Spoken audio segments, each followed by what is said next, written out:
Hey Matt and Andrew, here we are again. Let's talk about the Crusaders and why are you looking for them? Yeah, look, I think that most people want the best for their organisation, but few people believe that they can make the best of their organisation because they don't feel empowered, and they don't feel empowered because they can't amass the right information to get the relevant stakeholding to do something, because they can't get enough information to bump the things out of the way that are stopping them achieving things, and they can't get the exec coverage because they can't evidence in absolute terms what needs to be done in what order and what other people that they don't have governance over need to do to make stuff happen. That's my view. What do you think? Yeah, I think a Crusader is either somebody who just doesn't care and is going to drive a position, so maybe a bit of leadership can actually, you can be a Crusader from leadership downwards, but also I think an organisation needs to have that type of culture that allows Crusaders underneath them to be able to flourish as well, and I think that's possibly exactly. It's fascinating to see the different roles and the different types of people, and you can see in people's eyes they kind of go, yes, I'd love to do that, and then they look top right and say, crikey, I can imagine all the hurdles I'd have to try and get through to actually achieve that, and they return to the norm.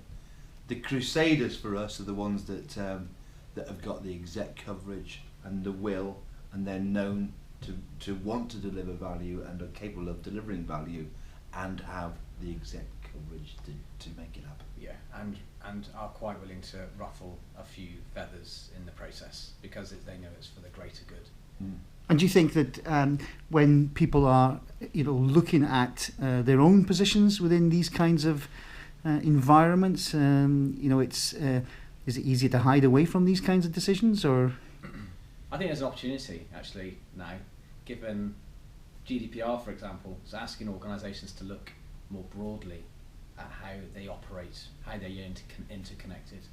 And I think therefore gives them a bit of a platform for some of these Crusaders to go, hold on a second, let's think a bit more differently about how we want to deliver a strategy or empower the organisation to execute upon the strategy. Yeah, I mean, there's no benchmark for this because we're in a world of change, and there are some huge companies that know that if they try and do the same thing again repeatedly, they're going to get the same result. They spend a lot of money on change and haven't changed.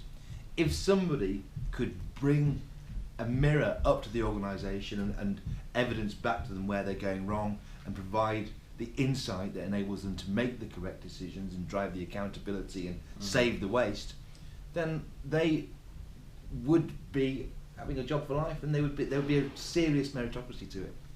And you can see some people doing it, even in some of the old, more sort of grey kind of companies, an individual rising up through the ranks and saying, I can make this change where others have failed. And fingers crossed. And Andrew, you obviously, you come from a long career in running big change and transformation programs in ERP and CRM and everything else. And is that what you've seen, what you believe? And here's one for you. Are you a Crusader?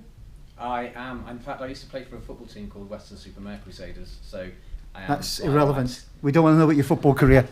We'll be talking to Paul Curry next about his. Think, you've got to be empowered. You can't feel that you're going to go into a battle without a sword and without a shield, and most of the times the best way of being empowered is having good data about you, having good representative data that is properly connected to your stakeholders, and you can show them it's not just something you're going to present to them, gives them an acceptable position, but you can go in there and go, I've got an optimal position for you, that I've actually understood how all of these things connect. And I think that's the thing, you can be a Crusader if you feel empowered, and being empowered you've got to have the weaponry around you. But I've heard you talking in various nights down the pub or wherever we've been about the restrictions around people like yourself, these Crusaders, and companies basically strangling them or strangling that ability to crusade. Is that something that can change?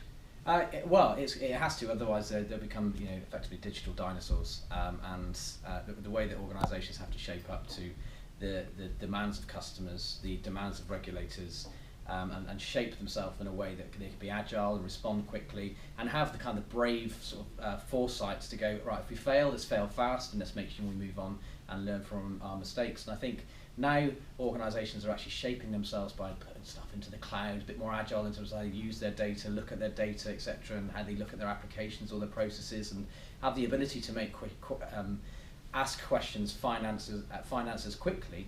It gives them the support to become, more crusading in their endeavours. Good. Okay. Well, listen, guys. Thanks very much, and happy Crusades.